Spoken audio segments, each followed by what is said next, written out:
Dans ce nouvel épisode de Caput Mundi, nous franchissons un pas de plus dans l'expansion de Rome.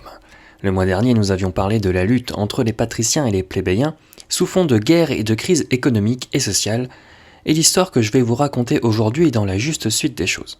Marcus Furius Camillus, dit Camille, est l'un des héros fondateurs de la République. Le titre de second Romulus est parlant pour celles et ceux qui connaissent l'histoire de Rome. Ardent défenseur des patriciens, en pleine crise sociale, Camille a tout de même su se démarquer grâce à ses victoires militaires pour le moins providentielles. Le Dux Fatalis, comme on l'appelait alors, est intimement lié au destin de la cité. C'est aussi sous son commandement que Rome a pu voir l'une de ses plus belles expansions territoriales de son histoire, asseyant la primauté de Rome sur l'Italie centrale à l'abri des guerres italiennes pour un temps, mais aux prises avec un nouveau peuple presque inconnu des Romains que nous connaissons sous le nom des Gaulois. Le récit que je m'apprête à vous raconter nous fait entrer dans le genre de la biographie et de la morale, et d'ailleurs, entre autres, inspiré du récit de Plutarque, le moraliste du 1er et 2e siècle. Après mon récit, nous nous intéresserons à la figure du héros romain, au changement pour Rome après les magistratures de Camille et l'arrivée des Gaulois dans l'histoire de Rome. Je vous raconte donc Camille, le destin de la cité, dans Caput Mundi.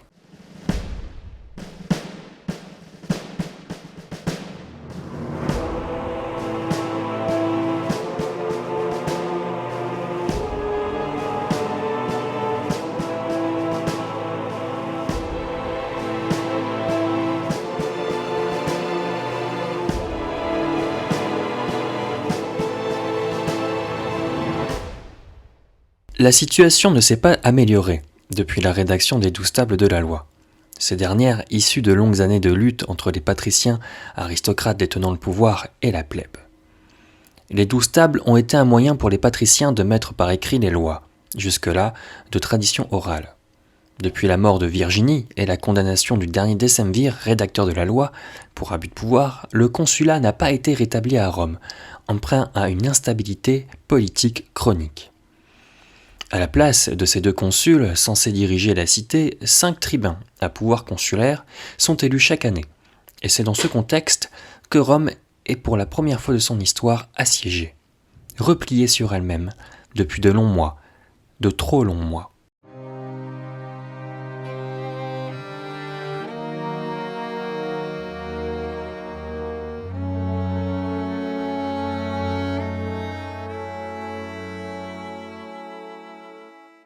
Camille fait une entrée discrète dans l'histoire. Les sources ne savent même plus par quelle porte il est entré. Quoi qu'il en soit, en 403 avant notre ère, Camille est censeur.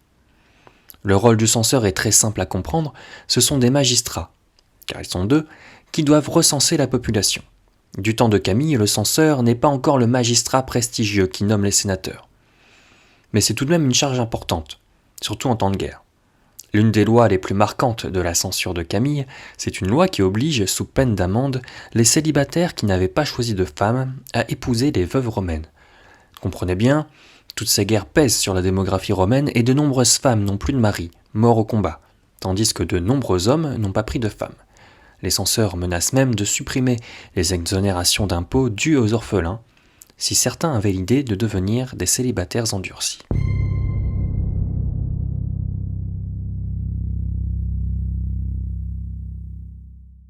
En 401 avant notre ère, Rome est toujours aux prises avec les Veiens et avec beaucoup d'autres peuples de la région. Camille fait partie de la nouvelle promotion de 5 tribuns militaires à pouvoir consulaire, fraîchement élus, pour enrayer cette guerre. Camille part en campagne contre la cité de Phalériès et engrange ainsi sa première victoire militaire. En 398 avant notre ère, Rome est toujours assiégée par Véies. Camille fait à nouveau partie des 5 tribuns militaires à puissance consulaire et part en campagne contre les grands alliés de Véies, les Capénates. C'est une victoire enrichissante car le tribun revient à Rome avec un beau butin. Avec cette victoire contre les Capénates, Camille se taille une belle réputation de chef militaire victorieux. En 396 de notre ère, Camille est nommé interroi avec pour mission d'organiser des élections consulaires afin de rétablir un régime stable à Rome. Mais la guerre a raison de tout. Camille est désigné dictateur, une magistrature d'exception pour reprendre en main le destin de Rome. Le désormais Dux Fatalis a pour mission de sortir Rome de ce pétrin qui dure depuis presque 10 ans. L'armée romaine se tient prête à contre-attaquer Véies. Camille décide de ne pas démarrer le siège de la cité. C'est trop long. L'exemple de Rome est parfaitement représentatif de ce qu'il ne faut pas faire. Avec ses soldats, il décide de creuser des tunnels pour accéder à la cité en passant sous les murs. La légende raconte alors que les Véiens étaient en train de faire un sacrifice à Junon, en déclamant que celui qui achèverait le sacrifice gagnerait la guerre. Il n'en fallait pas plus aux Romains, qui avaient tout entendu, pour sortir de sous terre et mettre à sac la grande cité de Véies. La victoire est totale, le butin est considérable, Rome est enfin débarrassée de ce vieil ennemi, Véies est maintenant la propriété de Rome.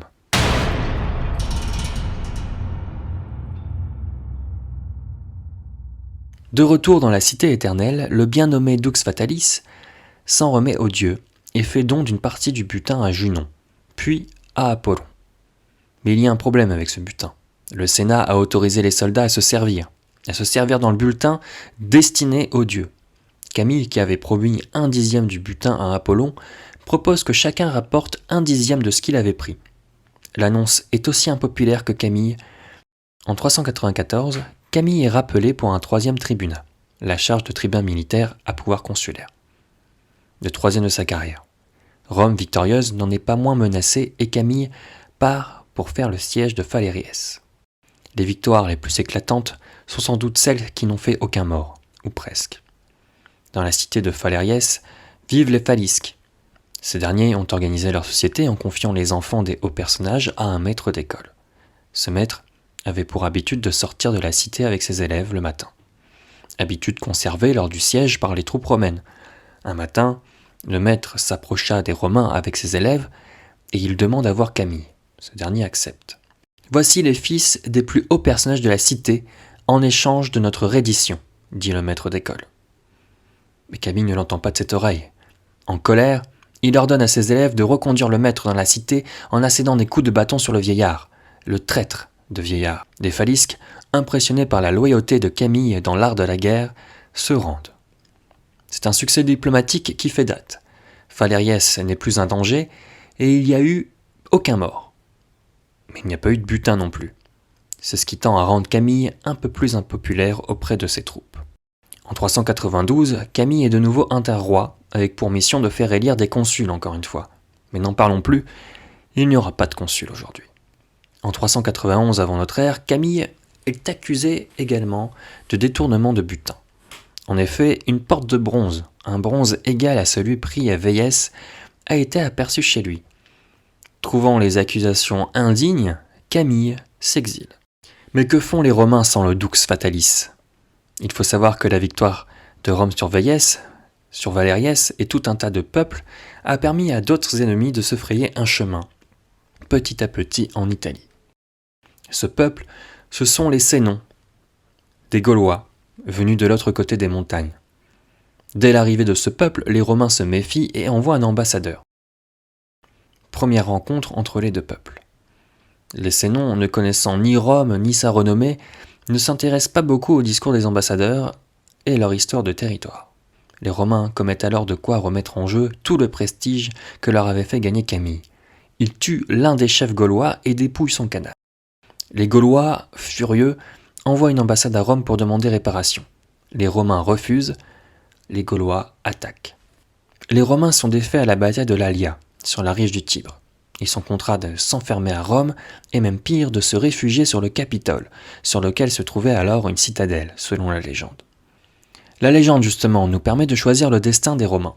Soit ils ont payé une rançon contre leur liberté, soit Camille est venu miraculeusement les sauver avec une armée composée de survivants de la bataille de l'Alia. Sur le Capitole est montée une balance. Les Romains vont payer un certain poids en or, mais les Gaulois ont truqué la balance en utilisant des poids de mauvaise qualité. Les Romains s'insurgent et demandent le respect du droit. Brennus, le chef des Gaulois, aurait répondu « Vae victis », malheur aux vaincus, en ajoutant dans la balance le poids de son épée.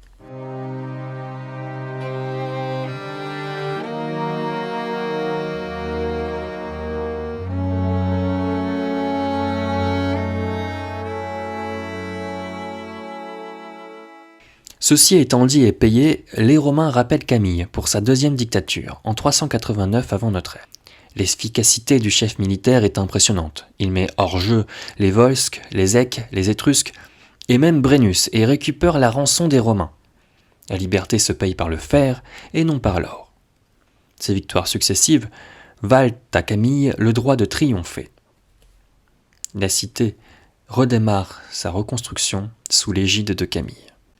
Suite à sa dictature, Camille s'occupe successivement des charges de tribun militaire à puissance consulaire jusqu'en 381 avant notre ère. C'est bien plus tard, en 368 avant notre ère, qu'il est sorti de sa retraite. Il est élu dictateur par les sénateurs pour empêcher à tout prix le vote de la loi dite Licinio-Sixtienne, une loi donnant accès au consulat à la plèbe avec au moins un consul plébéien. Camille ne parvient pas à éviter le vote de la loi, tout ce qu'il demande, c'est la concorde entre les ordres. Et que si cela devait arriver, il ferait un temple à la déesse de la concorde sur le forum. Puis, il démissionne. Mais il est rappelé l'année suivante pour faire de nouveau face aux Gaulois, qu'il repousse grâce notamment à une modernisation de l'armée. En 365, une peste frappe Rome, emportant Camille et laissant la cité éternelle orpheline de son dux fatalis, le second Romulus.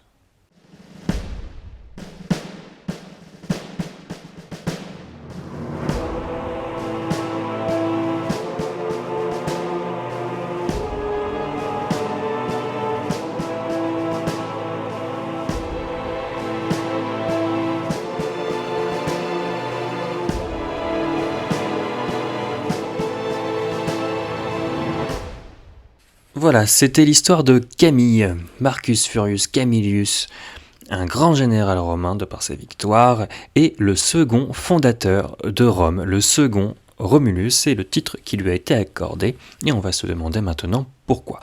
En fait, si Camille a eu ce titre de second fondateur de Rome, c'est principalement grâce à sa capacité à réunir les Romains après l'attaque des Gaulois qui a traumatisé tous les Gaulois pour des siècles et des siècles.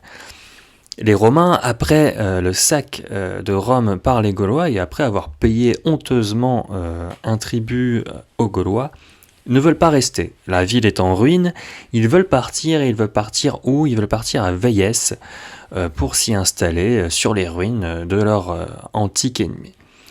Camille, lui, n'est pas d'accord, il veut rester, et il demande aux patriciens, aux plébéiens, aux magistrats de rester à Rome et de refonder Rome.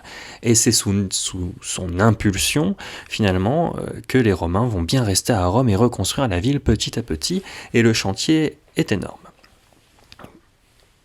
Des temples, récupérer le trésor, faire la paix avec ses voisins, puisque du coup tout le monde en a profité pour venir déclarer la guerre à Rome et attaquer, mais aussi parce que les peuples de la région sont embêtés également par ces Gaulois qui viennent du nord. Le chantier est donc énorme, mais comme je vous l'avais dit pendant mon récit, Rome est aussi héritière à ce moment-là d'un grand territoire.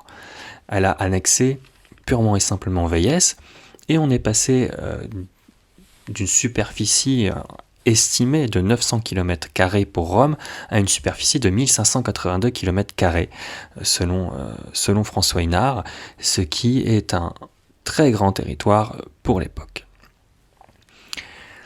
Dans leurs histoires, Tite-Live, Plutarque font de Camille un personnage qui ne manque pas de qualité, mais c'est surtout un bon chef et un bon combattant. On pourrait par exemple citer cet épisode de la jeunesse de Camille, qu'on ne connaît pas mais que Plutarque raconte tout de même, où il est très jeune et il est en guerre, et Camille reçoit une flèche dans la jambe, il l'enlève de lui-même et il retourne en combat. Contrairement à d'autres héros qu'on a pu croiser dans Caput Mundi, comme Romulus par exemple, le premier Romulus, l'existence de Camille ne fait aucun doute. Par contre, il est clair que le récit qu'on se fait de Camille, par Tite-Live, par Plutarque et par d'autres, c'est un récit réarrangé, réorienté vers une idéologie, vers quelque chose qui rend Camille encore plus fort, encore plus extraordinaire, et surtout cette ce titre de Dux Fatalis, le Dux c'est le chef et Fatalis c'est le destin, c'est comme si le destin avait demandé à Camille de prendre les rênes de Rome, puisque finalement, dans l'histoire, Camille est le seul de sa famille à avoir fait nom. Avant lui, les Fouris, qui est donc sa gens, n'avaient pas été rendus célèbres, et après lui, finalement, ses héritiers ne font que se souvenir de la geste de Camille. D'ailleurs, ça nous permet de nous interroger sur comment Camille a traversé l'histoire, puisque si le récit que je viens de vous raconter est idéalisé, c'est qu'il y avait un récit. Il faut s'imaginer que l'histoire écrite est assez tardive à Rome, sous la République, 3e, 2e siècle. Là, les faits que je raconte se sont passés au 4e siècle. Et ben, les Romains, ils avaient quoi pour étudier Camille, pour comprendre ce qu'il était? Ils avaient surtout la liste impressionnante sur les fastes. Les fastes, c'était les calendriers sur lesquels on notait les magistratures et qui les avait occupés. Une liste impressionnante de magistratures obtenues et exercées par Camille, comme le tribun militaire à puissance consulaire. Alors le tribun militaire à puissance consulaire, c'est une charge qui a été mise en place, on ne sait pas trop comment, mais la finalité c'est qu'elle a été mise en place pour remplacer les consuls. Ils sont plus nombreux, ils sont 5 en général, alors que les consuls ne sont que 2 et sont patriciens. Les tribuns, ils sont pas forcément patriciens sur le papier, mais ils le sont tous. À chaque fois qu'on nomme des tribuns militaires à puissance consulaire, à ne pas confondre avec le tribun de la plèbe, eh ben, ils sont patriciens. Ils sont là. Le tribun militaire, c'est un titre militaire qui te permet donc de faire la guerre et d'avoir une armée. Et la puissance consulaire, elle va de pair avec la situation politique à Rome, où il faut des gens pour prendre des décisions. Et Camille occupe cette charge beaucoup de fois, ainsi que la charge de dictateur. On connaît dans l'histoire de Rome, pour les spécialistes, pour les curieux de l'histoire de Rome, on connaît la fameuse dictature de César, mais César, c'est le dernier dictateur, si je puis dire, de la République. Avant ça, il y en a eu d'autres, dont Camille qui a occupé cette charge plusieurs fois, ainsi que la charge de censeur en début de carrière. Et tout ça font que dans les fastes, le nom de Marcus Furius Camillus revient souvent. Alors, on n'a pas tous les détails, donc on écrit son histoire qui est connue, avec ses guerres gagnées, les lois qu'il a votées, les lois qu'il n'a pas pu éviter, comme la loi Licinius-Sextienne, qui est un héritage de l'épisode précédent. Dans l'épisode 5, je vous racontais justement cette guerre entre les patriciens et les plébéiens. Cette loi émane des tribuns de la plèbe et elle demande à ce que les plébéiens puissent accéder au consulat avec au moins l'un des 2 consuls plébéiens. Camille est patricien et est opposé à cette loi et il fait tarder le vote de la loi. Mais la loi est finalement votée et Camille, qui est déjà assez vieux quand même, en 367 avant notre ère, il demande à ce qu'il y ait la concorde. Et c'est pour ça qu'il promet, il fait le vœu de construire le temple de la concorde sur le forum pour justement préserver cela et qu'on a besoin. Rome s'est étendue, Rome a de nouveaux ennemis, Rome grandit, il faut que les institutions puissent fonctionner hors d'un état exceptionnel.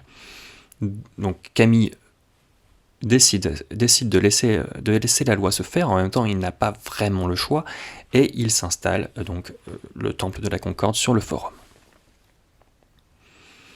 Camille est également un personnage très pieux.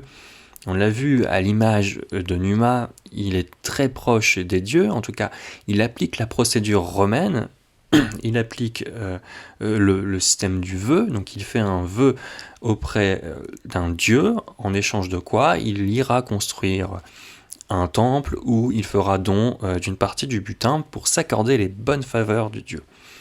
Tout ça, ce sont des qualités que Camille a et qui restent dans l'histoire, qui ont été reprises tout au long de la République pour donner l'image du citoyen modèle. Cicéron en parle lui-même, pour lui, Camille, c'est vraiment l'image du citoyen honnête, droit, qui fait les choses bien et dans l'intérêt de la cité, et quelque chose qui n'existe plus, selon Cicéron, à son époque, à la fin du 1er siècle, à l'aube des guerres civiles. Donc voilà, c'était pour expliquer un tout petit peu le personnage de Camille et son récit, car c'est quand même une histoire impressionnante, de par sa face de réalité et aussi sa face de légende, où on a réussi finalement à mélanger la légende et l'histoire, ce personnage de Camille qui entre du côté de la légende comme Romulus.